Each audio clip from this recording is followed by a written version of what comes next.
Hi everyone, welcome back to Paws to Read. I hope you enjoyed your 4th of July. Today we're going to be following along McDuff to see about his 4th of July in the story McDuff Saves the Day by Rosemary Wells and Susan Jeffers. Now remember, McDuff's family has grown even larger since we last read about him. There's a baby there, so let's hear about how his family is adjusting to be a little bit bigger when they go on a 4th of July picnic.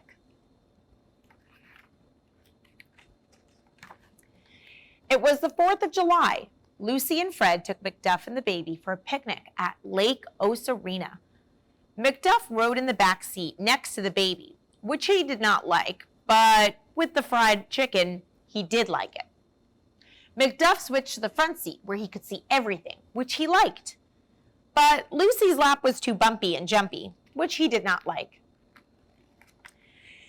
He did not make up his mind where to sit, so Lucy and Fred stopped the car and gave McDuff a walk and some cool water. Lucy took over the driving. "You can't sit on my lap, McDuff," said Fred. "You are too hot, heavy, and hairy."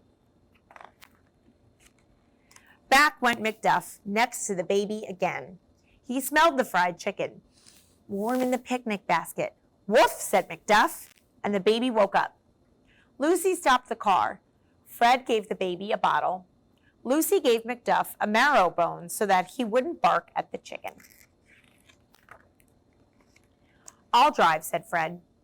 As soon as the baby finished her bottle, she took the marrow bone away from McDuff. "Fred, stop the car," said Lucy. "The baby has the marrow bone." "I'll drive," said Lucy. Fred had to sit in the back seat with the baby and the chicken. "He always gets the front seat in the end," said Fred. McDuff stretched out in the front seat and fell into a sausage squirrel dream. When they arrived at Lake Osarena, Lucy carried the picnic basket and the baby. Fred carried the beach chairs and the blanket and the handy-dandy fold-away baby emergency travel kit. "I'll take the baby out in the float-a-boat," said Lucy. "I'll go back and fetch the sun umbrella and the playpen and the slug-a-bug," said Fred. "You watch our picnic, please, McDuff," said Fred and Lucy. McDuff knew no one would dare come near the picnic basket with him there, but McDuff didn't hear or smell the silent invaders. They penetrated the picnic basket by the hundreds. In a few short minutes, the picnic was gone. Lucy and Fred did not know what to do. "We could eat mulberries," said Lucy. "I could catch a small fish," said Fred. McDuff decided to explore other picnics.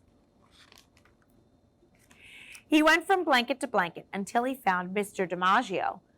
McDuff took a meatball from Mr. DiMaggio's picnic. "No," said Mr. DiMaggio. McDuff started eating more meatballs. "No, no, no," said Mr. DiMaggio. Lucy and Fred heard him. "Your dog is eating my picnic," said Mr. DiMaggio. "We're so sorry," said Fred and Lucy. "You see, the ants ate our picnic, and he's hungry." "Oh, that's terrible," said Mr. DiMaggio. "Sit right down and eat. I have lots of extra." Mr. DiMaggio shared his egg salad, fried chicken, devil's food cake, and lemonade with Lucy, Fred, and the baby. Lucy gave McDuff a turkey and tomato sandwich.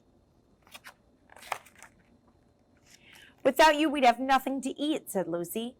"Without you, I'd have been very lonely," said Mr. DiMaggio. "But it was McDuff who introduced us and saved the day," said Fred. Dusk fell.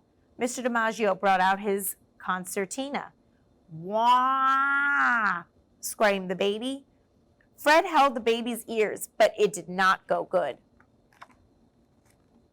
Mr. DiMaggio played the Star-Spangled Banner. "Wah!" screamed the baby. Then McDuff began to howl, and everyone sang along. It was time to pack up the umbrella and the float-a-boat and the slug-a-bug and the handy-dandy fold-away baby emergency travel kit and say goodbye to Mr. DiMaggio. "Into the back seat, McDuff," said Fred. Suddenly, the fireworks began. Bang, bang went the fireworks. "Wah!" screamed the baby. Fred said, "You'll have to hold your hands over the baby's ears." "Your hands are bigger and more soundproof," said Lucy. So Fred stopped the car and got into the back seat with the baby. Lucy got into the driver's seat, and McDuff came in the front seat. He always gets the front seat, said Fred. Yes, said Lucy, but after all, he saved the day. Thank you so much. We'll see you next week.